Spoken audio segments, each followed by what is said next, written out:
Broken Mountain Man and his dog bought a cabin full of junk. What they found brought him to tears.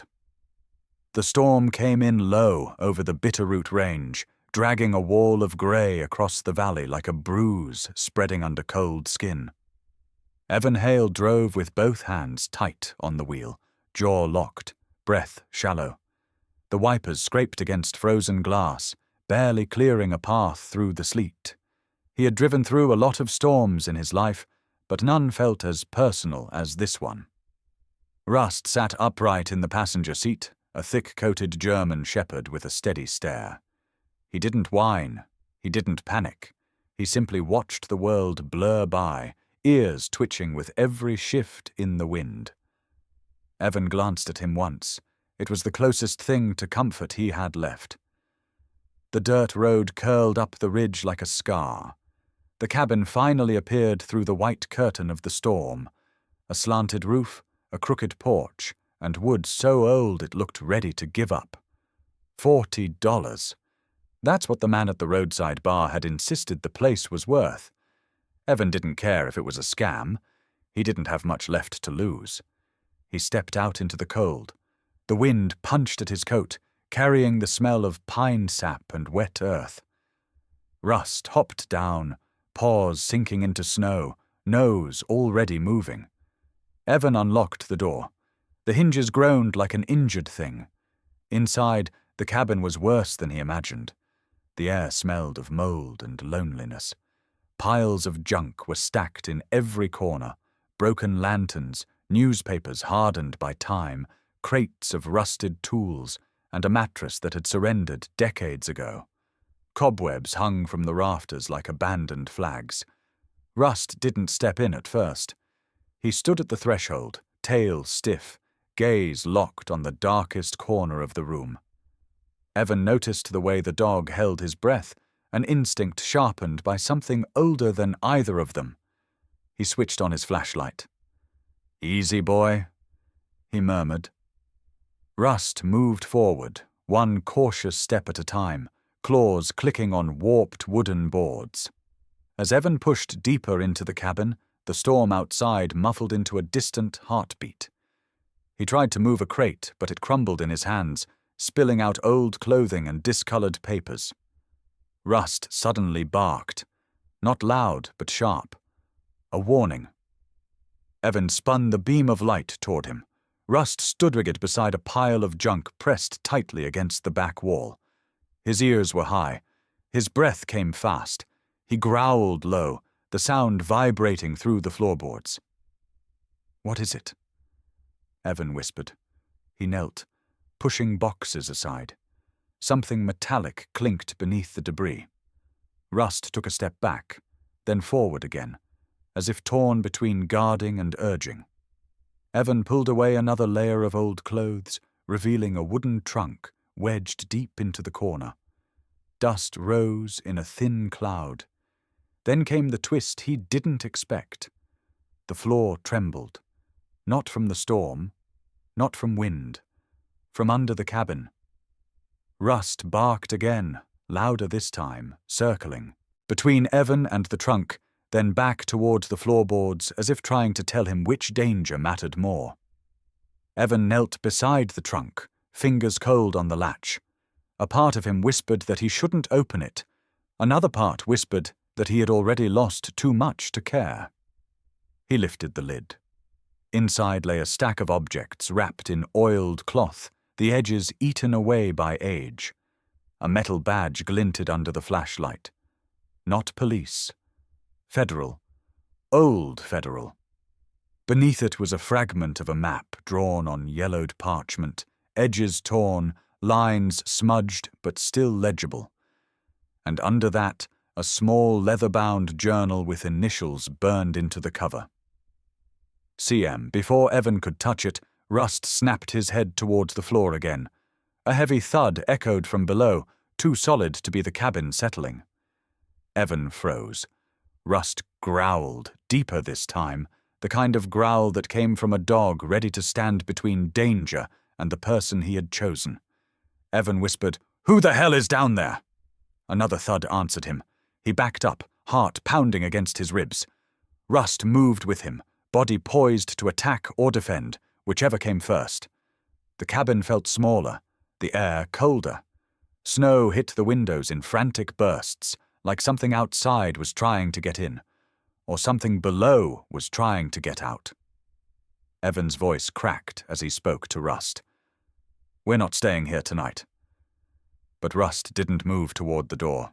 He stayed beside the trunk, gaze fixed downward, as if guarding the journal itself. Evan stared at the battered lid, the initials, the badge, the map. The sense of dread twisted into something stranger, something almost like recognition. He didn't know it yet, but nothing in this cabin had been left here by accident, and nothing under the floor was finished with its story. Rust leaned his weight against Evan's leg. The storm howled, the floor thumped once more, and in that fractured second, Evan understood one thing with absolute clarity. Whatever he and Rust had walked into, it had been waiting for them. Morning came late in the Bitterroot Mountains, dragging a thin grey light across the cabin walls. Evan stood in the doorway, arms crossed, watching his breath fog in the cold air. Rust was already awake, nose pressed against the same patch of wall he had been fixated on since the night before. The dog's body was rigid, tail still, ears sharp. Not fearful. Alert.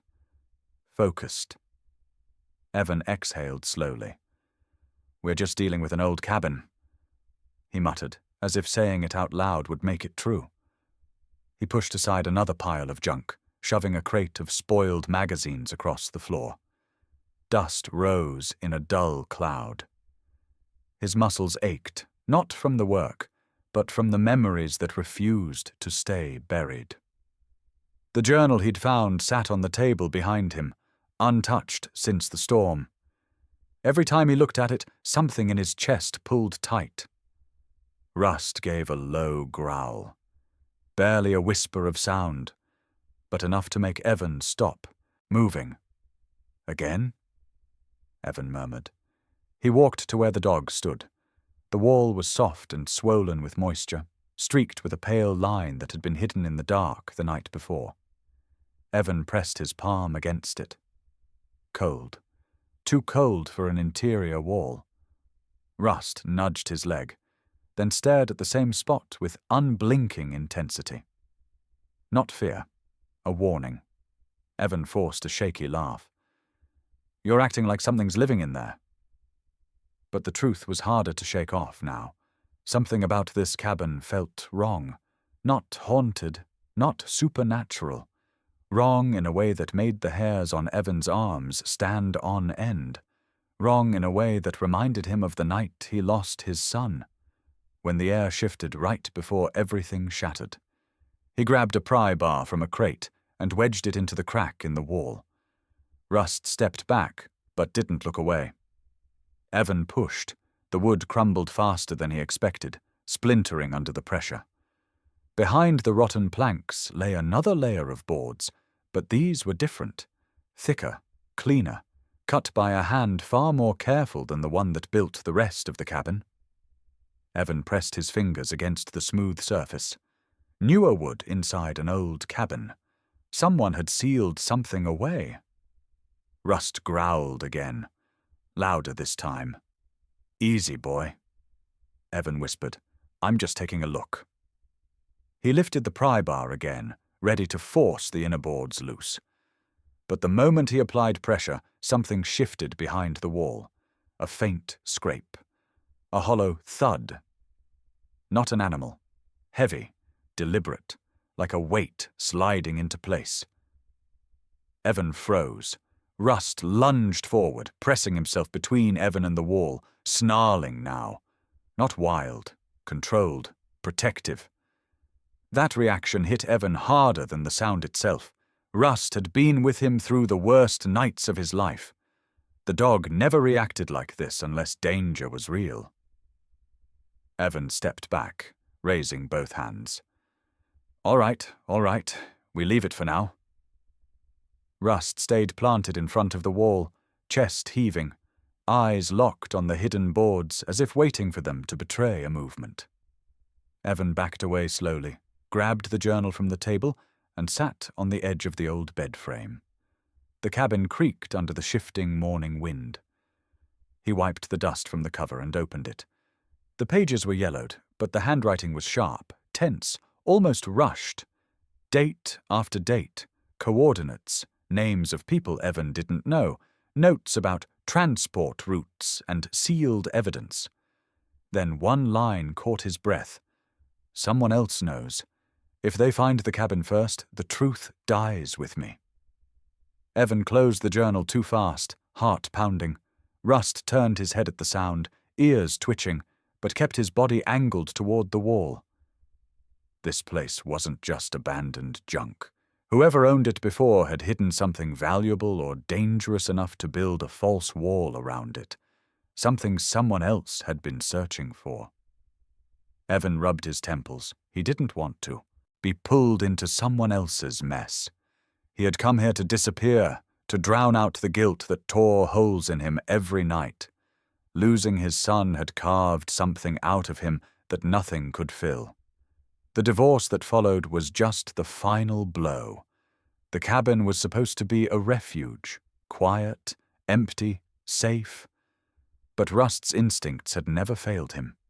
He had dragged Evan out of a collapsed logging shack once, seconds before the roof caved in. He had sensed a black ice patch on a mountain road before Evan did, barking just in time to make him slow down. If Rust said a wall was dangerous, it meant something. Evan knelt beside him. "What do you smell?" Rust sniffed again, then made a sharp turn toward the small crawl space beneath the cabin. His body stiffened. He barked once, short, urgent. Evan followed him outside. The wind cut through his jacket, carrying the scent of pine and melting frost. Rust trotted to the edge of the cabin, nose pressed to the ground. The dog's fur lifted along his spine. He started pawing at the soil, not digging randomly, but tracing a line that ran parallel to the hidden wall inside. Evan crouched. The soil wasn't frozen as deep here. Someone had disturbed it recently. Very recently. Fresh dirt mixed with older layers. Evan brushed more soil aside and found something unexpected. A small wooden wedge, carved by hand, wedged between two stones as if marking a point of entry. Rust pressed his nose to Evan's hand, urging him to keep going. Somebody was here. Evan whispered. And not long ago. Rust lifted his head, ears turning toward the forest. His entire body locked into a silent point, like a trained working dog reacting to a signal. Evan heard it too then. A faint metallic click from somewhere in the trees. Not wind, not animal. A person. The twist hit him like a wave of cold. Whoever had been here before hadn't finished whatever they were doing, and they might still be close enough to see him, close enough to hear him. Rust moved in front of him again, taking a stance Evan had seen only twice before.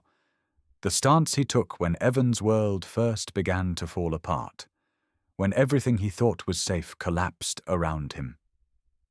Evan whispered, barely a breath, "We're not alone." Rust didn't move. He didn't need to. The mountain had already answered for him. The storm had passed, but the cold lingered in the cabin like an uninvited guest. Evan knelt beside the stove, coaxing a small fire to life. Rust paced the room in tight, restless circles, nose low, breath sharp. His instincts were louder than the crackling wood. "Take a break?" Evan said. "We've been at this for hours." Rust didn't listen. He froze, head snapping toward the darkest corner of the cabin. The same corner he had growled at the first night. This time, he charged. "Rust, hey, easy!" But the dog wasn't acting out of panic. It was purpose. He dug his claws under a pile of newspapers and broken lanterns, flinging them aside with force that startled Evan. Wood splinters flew. Dust filled the air. Rust kept going, determined, almost frantic. Evan rushed over. "What is it, boy?" Rust struck the floor with his paw, scraping back layers of junk until a dull thud echoed beneath them. Evan dropped to his knees and brushed the debris aside. A wooden trunk emerged from the dark, its edges eaten by time, its lid marked with a symbol that had almost worn away. Rust stepped back, chest rising, eyes locked on the trunk as if waiting for Evan to finally see what had been calling out from the shadows. "All right," Evan whispered. "Let's open it."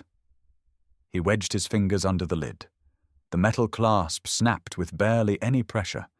The smell that escaped was strange, a mix of old earth and something metallic. Inside, objects lay wrapped in old, oiled canvas. Evan peeled the first layer back. A map. Not a regular map. A hand-drawn survey of Bitterroot ridges with faded notations written in blocky letters. Gold symbols dotted the edges of the page. Some were scratched out, others circled with heavy pressure. Rust placed his paw on the edge of the trunk, leaning forward as if reading with him. Evan lifted the next bundle. A journal, its cover torn, the pages warped from moisture. He flipped it open. The handwriting was sharp, agitated. June 12, 1966. Lead confirmed. Evidence must be sealed. No backup coming. Trust no one. Evan swallowed hard and turned the page. June 24th. Threat closer than expected. Someone watching the cabin. His breath hitched. Rust nudged his arm, as if sensing the shift in him.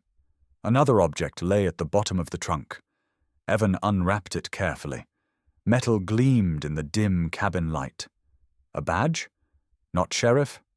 Not local. Federal Investigator's Badge, Department of the Interior, stamped with a date from the 1960s. Rust growled the moment Evan touched it. Not angry. Warning. Evan felt the weight of the badge settle in his palm. It was heavier than it should have been. Maybe because he knew what it meant. Someone had worked a case here. Someone important. Someone who never made it out. He opened the journal again. Toward the back, near the final pages, the handwriting collapsed into jagged strokes. Words bled into each other. A single line froze Evan where he sat. "If you find this, finish what I could not." Rust barked once as if agreeing. A sudden crack echoed under the cabin floor. Evan jolted. Rust spun, teeth bared. But the sound didn't repeat. It came and vanished like a breath. Evan steadied himself. "Okay, maybe we're dealing with history. Old case.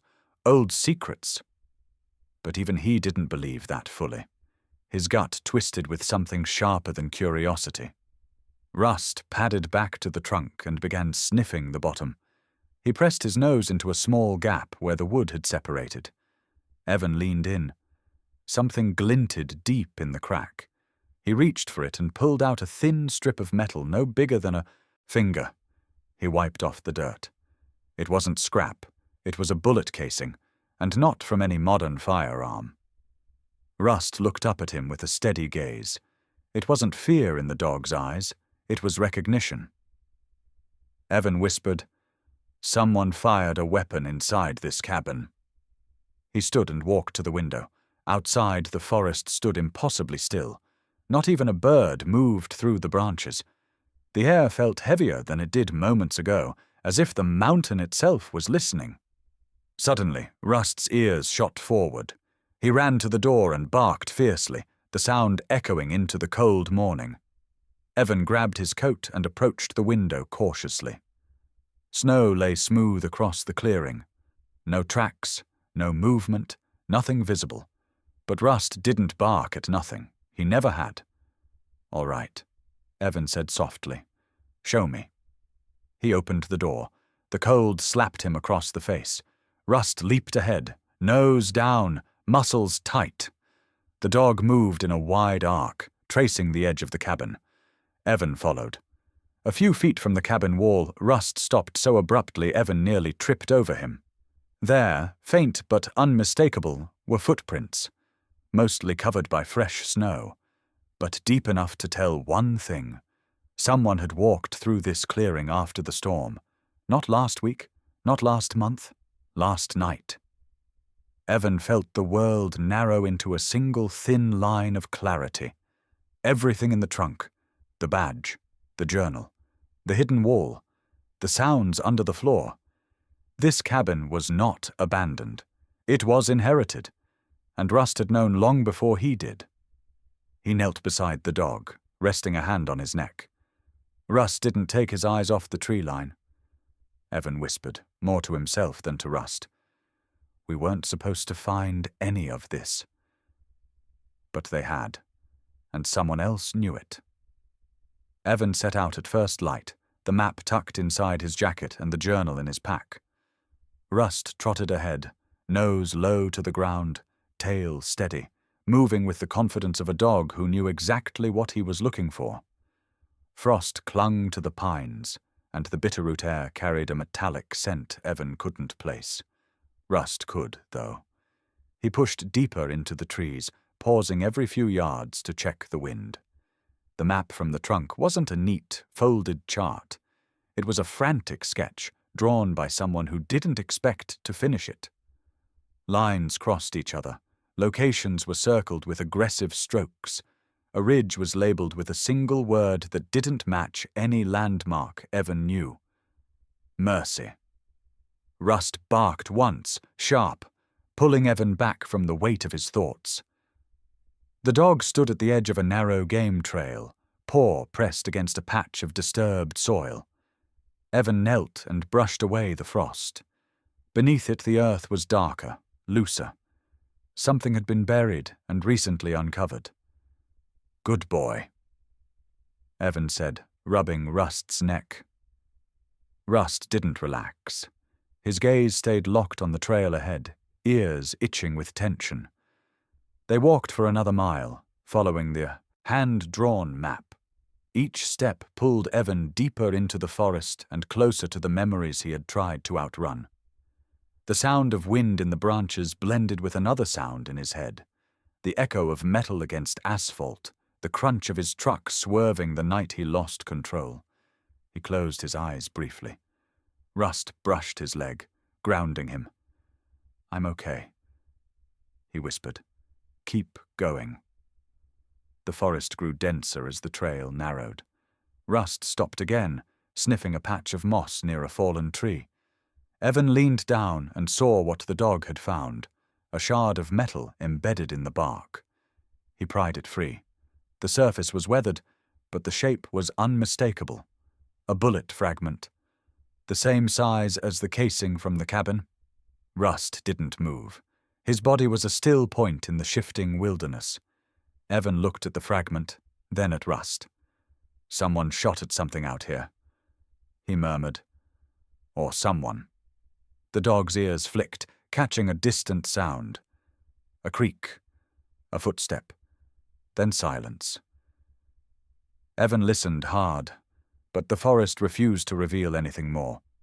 They continued upward until the trees broke around a small clearing. Smoke drifted from a chimney at the far end. A wooden house sat in the snow, old but cared for. Rust didn't bark. He simply stood tall, sensing no threat yet. Evan approached cautiously. As he neared the porch, the door opened. An elderly woman stepped out, wrapped in a thick wool shawl. Her hair was white, long and tied at her back.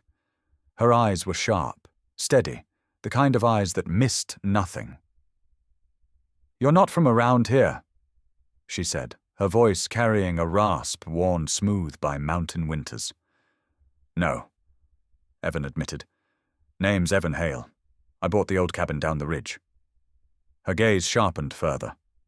The Mercer cabin. Evan stiffened. You knew him. Knew of him, she said.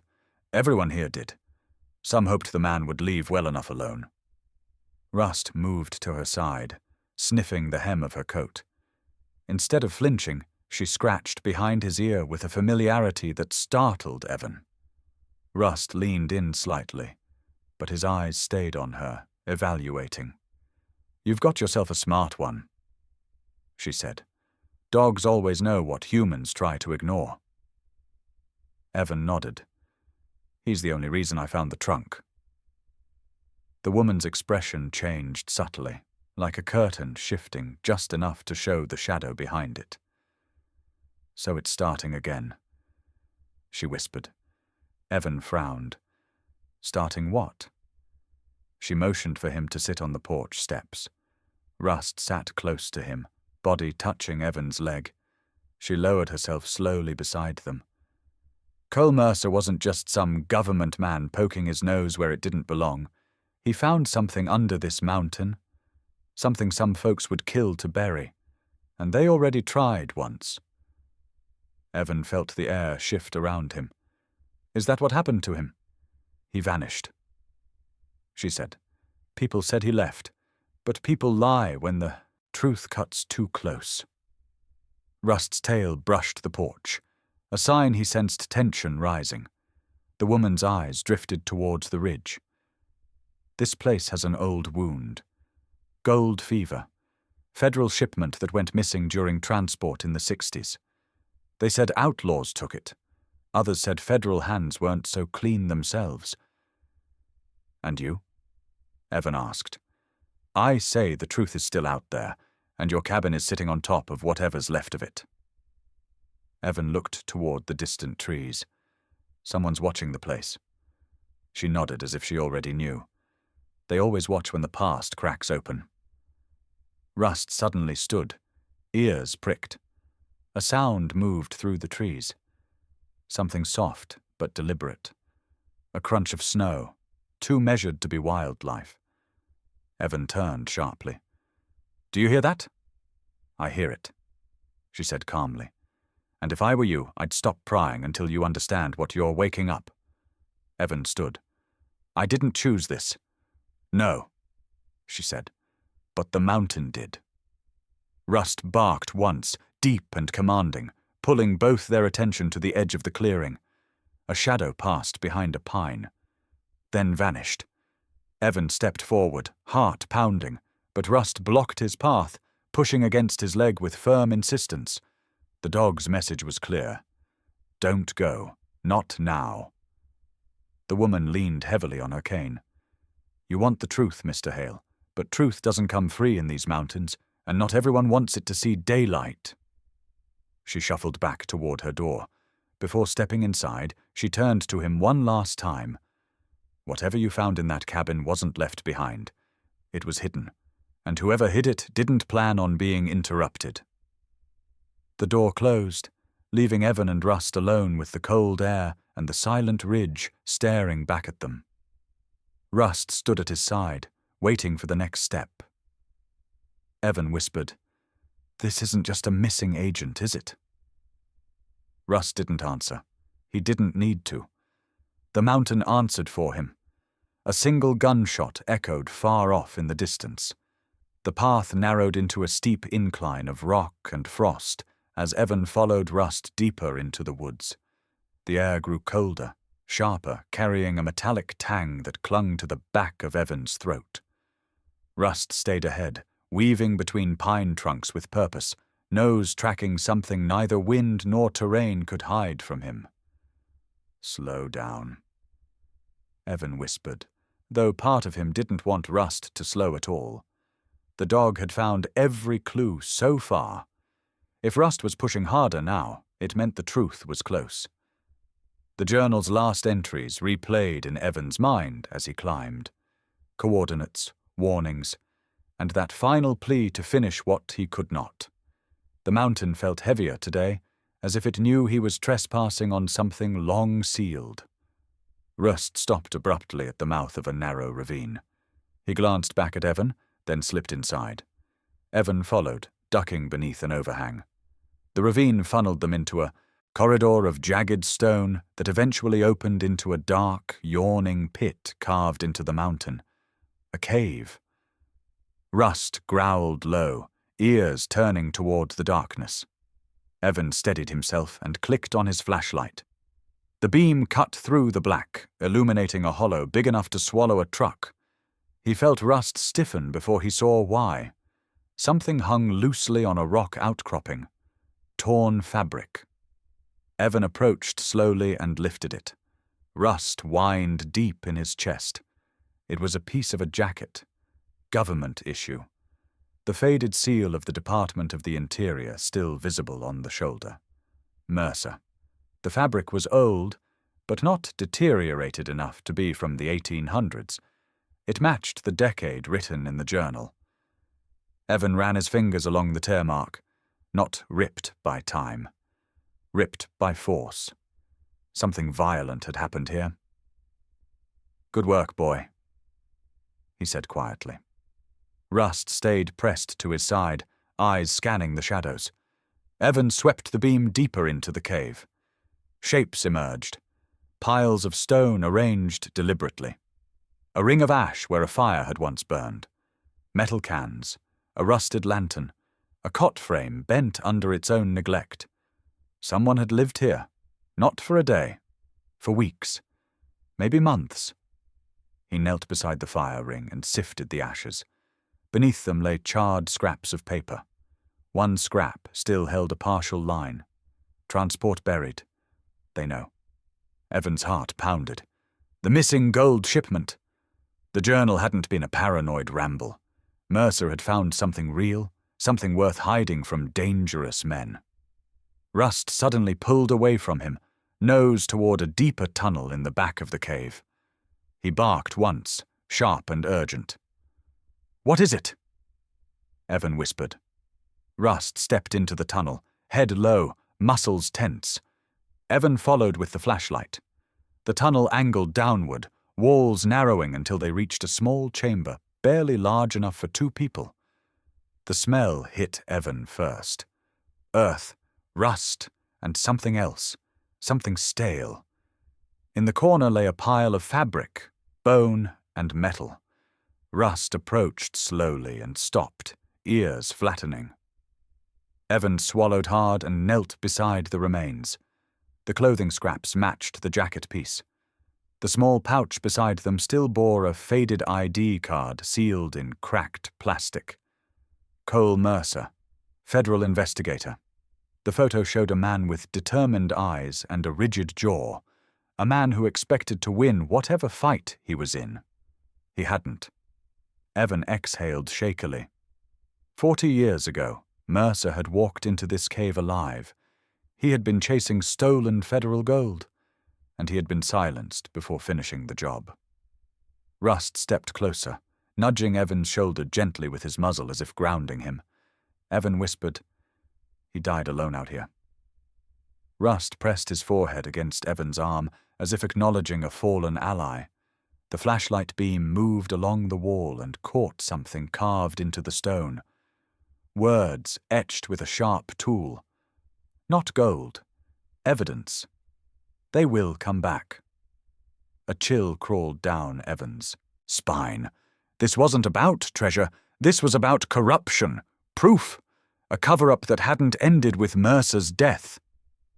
Rust barked suddenly, spinning toward the tunnel entrance. His tail rose, back arched, body in a defensive stance. Evan killed the light and held his breath. Footsteps scraped against rock outside the chamber. Slow. Testing. Listening. Not animal. Human.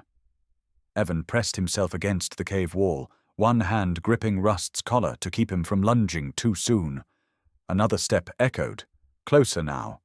Someone had followed them, or someone had been here first and waited for them to return. Rust's growl deepened. The footsteps paused, then retreated with careful precision. Evan waited another minute in total silence before he whispered, "We have to go. Now." They exited the chamber cautiously. No one was in sight, but the cave felt altered, like a presence had slipped away just moments before. Rust kept glancing back, ears twitching, muscles tight. Outside the sky had dimmed, clouds gathering along the ridge. Evan tightened his pack straps and glanced once more into the cave. "You were right," he murmured. Someone else is looking for what Mercer found. Rust nudged his hand, urging him down the trail. Snow began to fall again, burying their tracks almost instantly. As they descended, Evan felt something shift inside him. Not fear.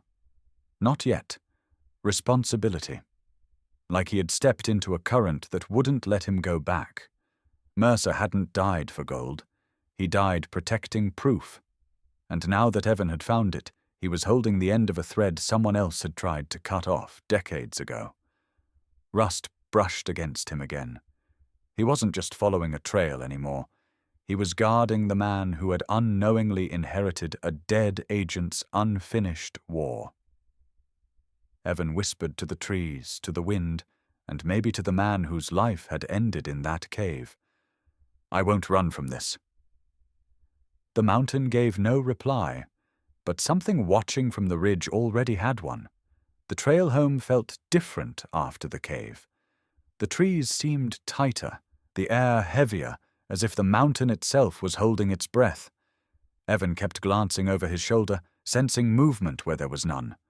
Rust stayed close, not ranging ahead the way he usually did. His shoulders were tense, head turning at every sound. By the time they reached the clearing where the cabin stood, dusk had settled low over the ridge. The orange sky behind the treetops cast long shadows across the crooked porch. Evan noticed it immediately. The front door he'd locked that morning was slightly open. Rust growled, a low, vibrating warning. Evan whispered, "Easy, stay with me." But Rust was already moving, silent and focused, positioning himself between Evan and the door. Evan stepped onto the porch, boots creaking. He pushed the door open with the muzzle of his flashlight. It swung wide with a dry groan. Inside, the place had been ransacked. The trunk was tipped over. The old journals scattered. The wall where Mercer had carved his initials was chipped, as if someone tried to pry something hidden beneath. Rust barked once, loud, sharp. A voice behind them said, "I wouldn't do that if I were you." Evan froze. 3 men stepped out from behind the shed, moving into the open with deliberate confidence. They were dressed in heavy coats, the kind local ranchers and hunters wore, but their stance had nothing to do with ranching. The tallest held a shotgun against his shoulder. The other 2 carried pistols low at their thighs. Rust positioned himself instantly, paws planted wide, body angled to shield Evan. The tall man smirked. "Good-looking dog. Shame if something happened to him." Evan raised his hand slightly. "What do you want?" "We want what Mercer left," the tallest said. "What he hid in this cabin before he disappeared. And we know you found something." Evan felt the cold settle deeper into his bones. "I don't know what you're talking about." "That cave," another man said. "You went up there." Evan's stomach tightened. Someone had been watching them. The tall man stepped forward. "My grandfather was one of the men who took the federal shipment. You see, the feds didn't want the world to know it wasn't outlaws who stole the gold. It was their own people. Mercer came chasing proof. He hid something. A key. A ledger. Something that could name every man involved." The man's voice dropped, and the threat sharpened. "We want it back." Rust snarled.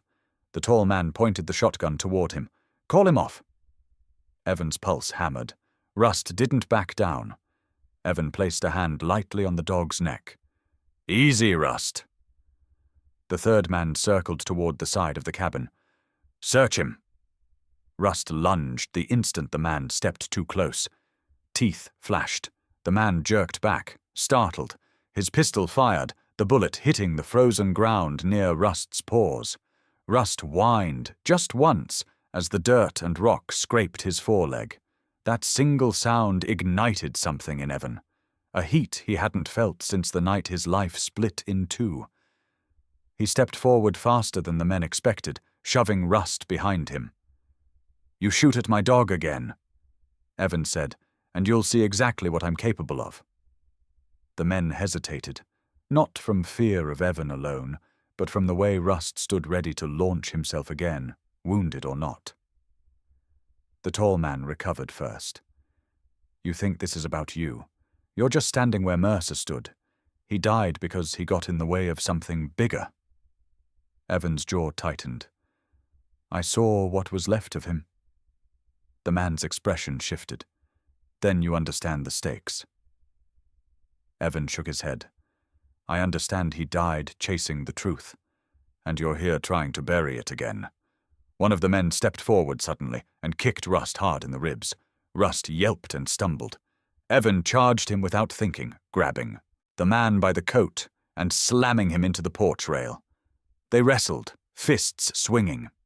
The man struck Evan across the cheek with the butt of his pistol. Evan tasted blood.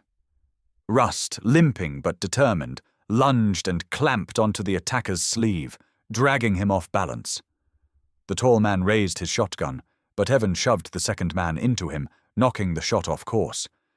The blast ripped into the cabin wall, sending splinters across the floor. Enough!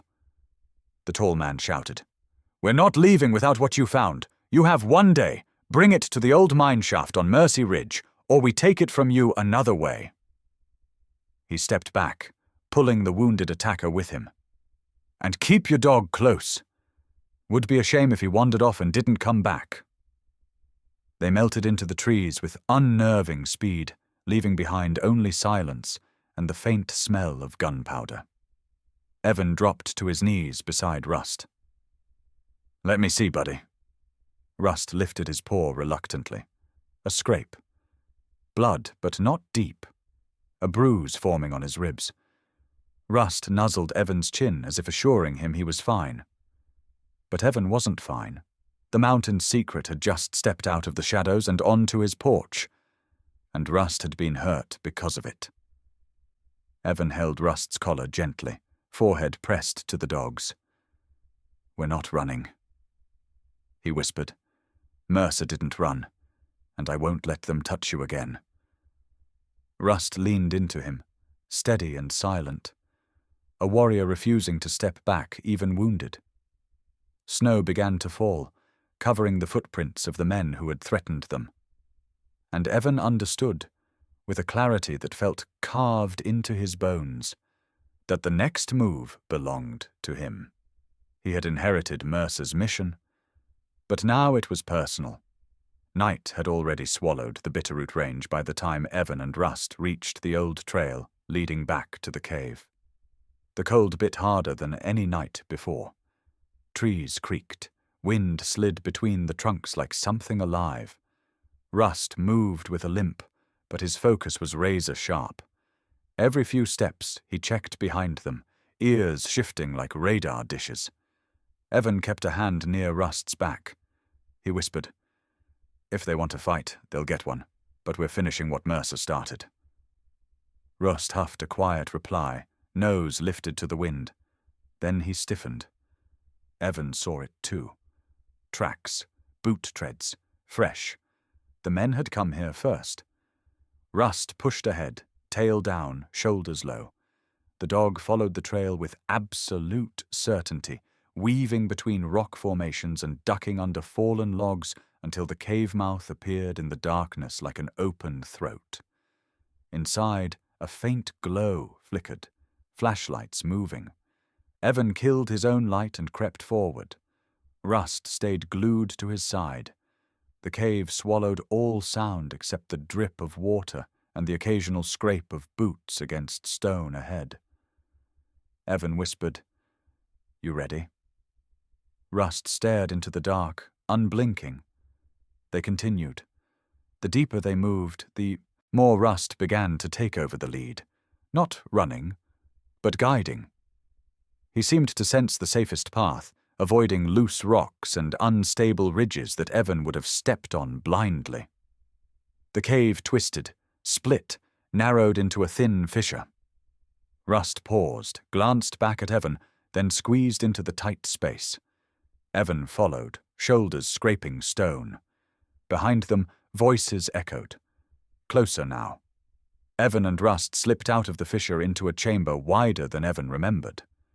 Rust suddenly whipped to the left, growling at a blank wall of stone. Only it wasn't blank. A hairline crack sliced the wall's surface, and Rust began pawing at it with desperate urgency. Evan touched the stone. Cold. Damp. But hollow-sounding beneath. Before he could act, a gunshot exploded deeper in the cave, the sound slamming through the cavern like thunder.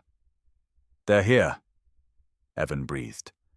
Rust barked once, sharp, warning, commanding Evan's attention back to the wall. The dog braced, muscles drawn tight.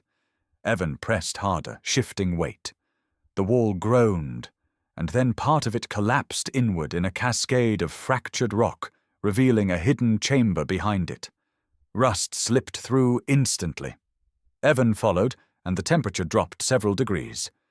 His breath fogged the air. The beam of his flashlight swept across the chamber and stopped. Metal. Entire crates stamped with federal insignia, their markings faded but unmistakable. Fort Knox transfer units, the missing shipment from 1964. Evidence of a crime buried so deep the world had nearly forgotten. But that wasn't what made Evan's chest tighten. Near the back of the chamber, slumped against the wall, was a human form. A skeleton wearing the remnants of a federal field jacket. Rust walked toward the body, slow and reverent, as if approaching a fallen soldier. Evan followed, kneeling carefully. Around the corpse lay a rusted lantern, a cracked thermos, and a leather satchel almost turned to dust. Evan touched the jacket, brushing away dirt until a metal badge appeared. Cole Mercer. Rust nudged the man's sleeve with his nose, tail lowered. Evan swallowed hard. The air felt heavier, like the cave had been holding this truth for decades. He opened the satchel. Inside were 3 items, a folded map, a small metal key, and a sealed envelope marked in shaky handwriting. "To the one who unlocks what I could not." Before Evan could read more, the sound of footsteps thundered into the cavern behind them. The men had caught up. Evan stuffed the satchel under his coat just as the tall man from the cabin appeared in the breach. His flashlight beam found the crates, then Mercer's remains. "Well?" The man breathed. "Looks like the old ghost was telling the truth." Rust placed himself in front of Evan, teeth bared. The second man stepped in, aiming his pistol. "Move aside. You got no idea the kind of money tied up in this." Evan rose to his feet. "Mercer died trying to expose you. This ends tonight."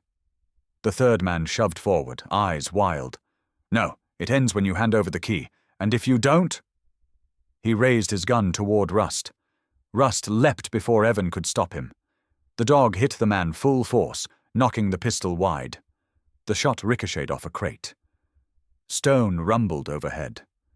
For a split second, the entire cave trembled. Then the ceiling above the breach gave way. A slab of rock crashed down, sealing the entrance and trapping Evan, Rust, and the men inside the hidden chamber. Dust filled the air. Evan shielded Rust as debris rained down. When the cave finally stilled, the tall man cursed. "We're trapped," he hissed. Evan steadied himself. "Not all the way. Rust found another exit." The men froze. "What exit?" Rust was already moving, nose to the ground, heading toward the back of the chamber, where a narrow tunnel branched upward. Evan followed close. The men hesitated, unsure. Then Rust barked sharply, echoing through the chamber like a command. The men hurried after them. The tunnel tightened. The air grew colder. Evan crawled on hands and knees, Rust leading through the suffocating dark. Behind them, the men argued, voices cracking with panic. "You said the dog knows the way. He damn well better." Rust kept moving. Then, up ahead, the tunnel opened into a vertical shaft.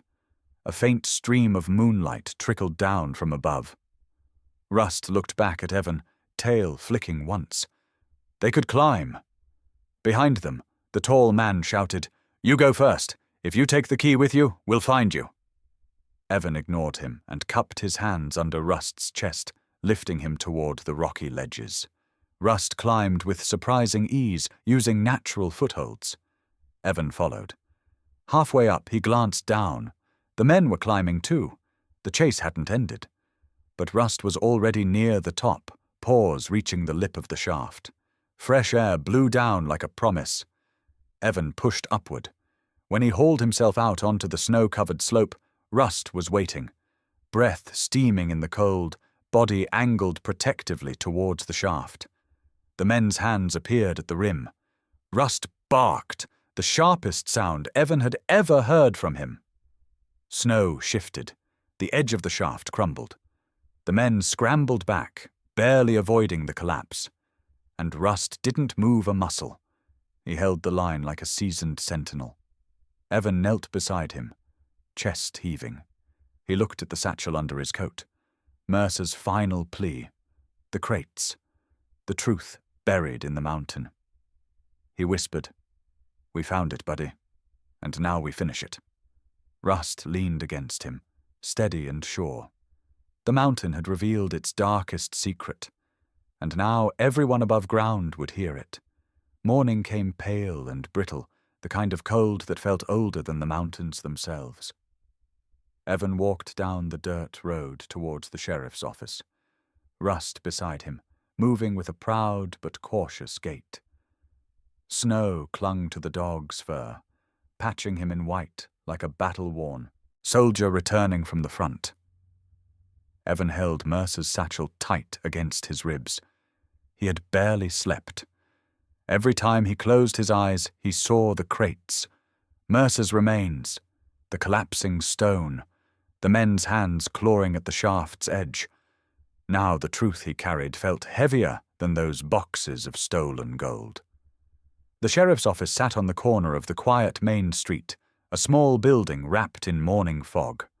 Inside, Sheriff Dana Rowe, a woman in her mid-40s with a tired face that suggested decades of carrying other people's burdens, looked up the moment Evan entered. She noticed Rust first. "That's one serious shepherd," she murmured. "What brings you two in this early?" Evan placed the satchel on her desk. "You're going to want to sit down." Rowe arched a brow, but did as instructed. Evan opened the flap and gently laid the items out. The map, the metal key, the brittle envelope, and Mercer's badge. She stared, silent at first. Her fingers hovered over the badge as if afraid it would crumble to dust. "Where did you get this?" she whispered. "From the mountain," Evan said. "From the same cave they say Cole Mercer vanished in." Rowe swallowed hard. "My father told me stories about Mercer, said he was the only Fed who ever gave a damn about the truth. People around here acted like he was a ghost." "He was real," Evan said. "And he didn't just disappear. He was trapped, died in that cave still holding evidence." Rust nudged the sheriff's forearm gently, as if confirming the story. Rowe exhaled. "Tell me everything." And Evan did. He described the hidden chamber, the crates, the men who attacked him, the family legacy of the thieves who stole the federal shipment in 1964. Rust lay on the floor, but his eyes never left the sheriff, following every change in her expression. When Evan finished, silence washed over the office. Rowe finally spoke. "That key. It matches a lock number I've seen in old federal archives. They always wondered why one of the transfer ledgers never surfaced." She closed the satchel slowly and looked at Evan with a mixture of disbelief and respect. "You know this could blow open a 40-year cover-up, and the men who attacked you, they're not going to stop." Evan nodded. "I'm aware." Rust growled softly at the mention of the attackers, his ears twitching with recognition. Rowe stood. "I'll call the state investigators, and the feds. They won't ignore Mercer's badge." Before she could pick up the phone, a deputy rushed in from outside. "Sheriff, we got movement on the northern ridge. 3 men, armed." Evan's pulse flinched. They're coming here. Ro holstered her sidearm. No, they're running. Probably think you didn't survive the cave. Rust barked sharply, almost triumphant. Ro pointed at the deputy. Call it in. I want every unit on that ridge. Nobody slips out. Hours later, word came back. The 3 men had been apprehended halfway to the Idaho line. No gunfight, no casualties. They surrendered when confronted with the warrant and the knowledge that Mercer's evidence had resurfaced. When Ro stepped out onto the station porch to give Evan the news, Rust sat tall beside him, tail flicking but posture solemn. They're done, Ro said. All 3. And the feds want to meet you. They're sending transport for the crates and Mercer's remains. Evan nodded quietly. Some part of him expected relief, but what he felt instead was a weight lifting so slowly he barely recognized it for what it was. Ro knelt down, eye level with Rust. You, she said softly, deserve a medal. Rust tilted his head proudly. He's not even a working dog, Evan said. Ro looked up. He is now, maybe not officially, but he did what trained teams couldn't do in 40 years. Rust let out a short bark that echoed across the yard like a soldier answering roll call. As afternoon settled in, the cold softened. The mountains lost some of their shadow. Evan stood at the edge of the road, watching the deputies' vehicles disappear into the distance. Rust leaned close, the warmth of his body grounding Evan more than any words could. Mercer had justice. The stolen truth had surfaced, and in the quiet that followed, Evan noticed something he hadn't felt in years. The sharp ache inside him, the one shaped like the life he'd lost, had dulled. Not vanished, but changed. No longer a wound tearing him apart, but a scar knitting with purpose. Rust nudged his hand, and Evan scratched behind the dog's ear, feeling the steady rhythm of breath beneath his palm. You did good, Evan whispered. Better than I ever could have. Rust pressed his head against Evan's chest, a simple gesture carrying more weight than any reward. For the first time since the accident that shattered his world, Evan Hale felt something he had thought impossible. He felt himself returning, not to the man he once was, but to a man rising from the wreckage, guided by a dog who had refused, again and again, to let him fall. A full year slipped quietly across the Bitterroot Range, softening the harsh memories that once clung to Evan like a second skin. Winter thawed, spring bloomed, summer burned bright across the ridgelines. And with each season, the cabin changed, slowly, deliberately, mirroring the man who rebuilt it. They called it Mercer Ridge Learning Cabin now. The name wasn't Evan's idea. It came from Sheriff Rowe during a town meeting when the community asked what should be done with the recovered gold. Most of it went back into federal hands, but a portion, legally allocated as heritage funds, was given to the county. Rowe said, "If Mercer died fighting for the truth, let that truth build something." So Evan stepped forward. His voice had trembled that night, though he had tried to hide it. Then let it build something, here on the mountain that kept his story alive. 1 year later, the old rotting shack he'd bought for $40 was unrecognizable. Fresh cedar siding caught the sun. Wide windows opened toward the valley. A small wooden sign hung by the porch, carved by Evan himself. Mercer Ridge Learning Cabin, a place for new beginnings. Children from nearby mountain towns came on weekends to learn basic woodcraft, wilderness safety, and mountain lore. Retired loggers dropped by to share stories. Veterans who'd lost their footing came for quiet campfires and long walks under the pines. And at the center of it all was Rust. Kids adored him.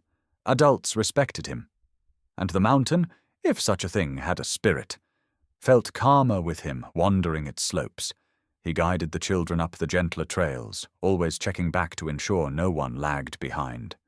He lay beside lonely veterans until their breathing slowed. He greeted every visitor with the quiet dignity of a seasoned guardian. Locals joked he was the real owner of Mercer Ridge. That wasn't far from the truth. On a late September afternoon, Evan stood on the porch, sandpapering the edge of a new bench for the fire pit. Rust rested nearby, head on his paws, watching two kids attempt to start a campfire the proper way. Smoke rose in a thin, sad line. "You're smothering it," Evan called. "Give it air." One of the boys looked up. "Like Rust breathing?" Evan smiled. "Exactly, slow, steady." Rust lifted his head as if agreeing. The wind shifted then, carrying a smell Evan had come to know well. Pine bark, cold stone, and the faint sweetness of dried leaves. It reminded him of the night he first arrived here, broken and lost. The night Rust barked at a wall no one else noticed. The night everything started. He put the sandpaper down and leaned on the railing. "You hear that, buddy?" he whispered. Rust padded over, pressing his shoulder against Evan's leg. The dog tilted his head, listening. A faint echo drifted from the trail, footsteps crunching over gravel. Evan expected one of the veterans. Instead, Sheriff Rowe appeared around the bend, walking slowly, holding a small wooden box. Rust trotted toward her, tail sweeping the dirt. Rowe knelt to rub his ears. "Hey, hero." She handed the box to Evan without a word. He opened it carefully. Inside lay Cole Mercer's badge, polished and mounted, along with a simple brass plate beneath it. For the man who tried, for the man who finished, for the dog who never quit. Evan's throat tightened. Rowe said quietly, "His family asked me to give this to you. His sister wrote that if Mercer could see what you built, he'd say it was worth every step he took into that mountain." Evan closed the box gently and stared out toward the ridge where the cave entrance lay, hidden behind layers of memory and time. "I didn't finish it alone," he said. Rust sat at his feet, steady and unmoving, gazing at him with those amber eyes that had pulled him out of darkness more times than he cared to count. Rowe nodded. "I know." A gust of wind rolled across the clearing, rattling the shingles, bending the grasses. The mountain felt alive, like it was watching, like it was approving. Rowe continued. "We've added Mercer's story to the annual Heritage Week. Schools across the county will teach it. Kids will know his name. And Rust's," one of the boys called shamelessly. Rowe laughed. "Especially Rust's." The two kids ran over, their fire now burning strong. "Mr. Hale, Ms. Rowe," they said breathlessly, "are the stories true? Did Rust really save you in a cave?" Evan looked down at the dog. Rust stretched out one paw, almost posing. The kids giggled. "Some stories," Evan said, "are bigger than the people in them." He glanced at Mercer's badge again. "And some become the ground we stand on." As the sun lowered beyond the western ridge, Evan attached the framed badge beside the cabin door. Rust sat watching, quiet and regal. For a moment the entire clearing went still. No wind, no chatter, just a hush, soft and reverent, settling over the place like a blessing carried on mountain air. Mercer's story was no longer buried in a cave. It breathed here now, in the laughter of kids, in the fire pit smoke, in the steady heartbeat of a shepherd who refused to give up. Evan rested a hand on Rust's back. "We did good, partner." Rust leaned into the touch, eyes half closed. And on the ridge behind them, where truth had once been hidden under stone and fear, the last light of day glowed like a quiet promise. The past had found peace, and something new, something hopeful, was finally taking its place. The morning sun spilled over Mercer Ridge in long gold lines, warming the wooden porch, and the crowd gathered below it. The air carried that familiar mountain crispness, the kind that woke every sense and made breath look like pale ribbons in the light. Evan stood at the newly built podium, hand steady, the framed badge of Cole Mercer hanging behind him on the cabin wall. Rust lay at his feet, head high, eyes scanning the crowd like he was on quiet duty. Kids from the mountain schools waved at him. Veterans nodded with a kind of respect rarely given to any creature. And reporters from Missoula, Helena, even Boise held their cameras ready. It was the grand opening of Mercer Ridge Learning Cabin, and it felt like the mountain itself had shown up to witness it. Sheriff Rowe gave a short introduction, her voice steady but warm. She spoke about truth buried under stone, about justice finding its way back into daylight, about a dog who refused to leave any path unexplored. Then she stepped aside and motioned for Evan to come forward. He felt Rust rise beside him, brushing against his leg like a reminder he didn't walk alone. Evan faced the sea of faces, cleared his throat, and began. This place wasn't built because I had some grand idea. It was built because the mountain kept a story hidden for 40 years. And because a man named Cole Mercer didn't give up on the truth, even when it cost him everything. A hush moved through the crowd. Evan glanced down at Rust, who sat with perfect stillness. And because of him, Evan continued, I didn't give up on myself. A reporter raised her hand, a young woman with a denim jacket, notebook tucked under her arm. Mr. Hale, she said, can I ask something a lot of viewers are wondering? Evan nodded. Why? Did you keep Rust with you through everything? Living alone in a broken cabin, chasing an old cold case, facing danger? Why him? The question hung in the air. Evan looked at Rust, really looked at him. The shepherd blinked once, slowly, as if saying he'd wait forever for the right words. Evan turned back to the crowd, the mountain wind brushing his face. He didn't just find the truth. Evan said softly, he found the man I thought I'd lost. The words settled over the clearing with a quiet weight. Some people exhaled, some swallowed hard. A few nodded like they knew exactly what he meant. Rust nudged his leg again, and Evan smiled. It felt real, solid, like the first true smile he'd made in years. Evan leaned toward the camera the reporter held. His voice carried, steady but personal. What's your story with a loyal pet? The crowd murmured. Cameras clicked. Rust wagged his tail once, just enough to send a soft thump across the porch. A breeze rolled in from the ridge, stirring the long grass and fluttering the ribbon on the memorial plaque for Cole Mercer. The wind felt like a presence, gentle, grateful, passing through the clearing and moving on. Some people said it was just weather. Evan knew better. He touched Rust's collar. Come on, buddy, he whispered. Let's go show them what we built. Rust stood proudly, chest out, ready to lead like he always did. Children rushed forward to greet him as the ceremony ended. Veterans approached Evan to shake his hand. The valley filled with voices, footsteps, and life. Things Evan once thought would never return. He stepped back, letting Rust soak in the attention.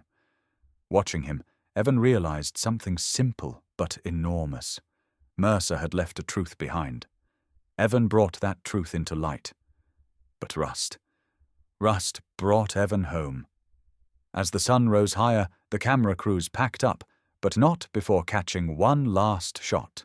Evan standing on the porch, Rust beside him, the cabin behind them glowing with possibility. A new beginning. A quiet legacy. A place built from truth, healed by loyalty, carried by the heartbeat of a dog who never once stepped away from the path. For anyone watching from afar, Evan had one final message, spoken with the quiet conviction of a man rebuilt. If you believe in stories like this, if you believe in the courage of dogs who change lives, stick with us. Support the channel. Help us share more stories that honor heroes with 4 paws and hearts bigger than mountains. Rust barked once, sharp and full of life.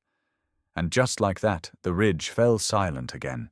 Peaceful, steady, carrying a blessing from a man long gone and a dog who refused to let history stay buried.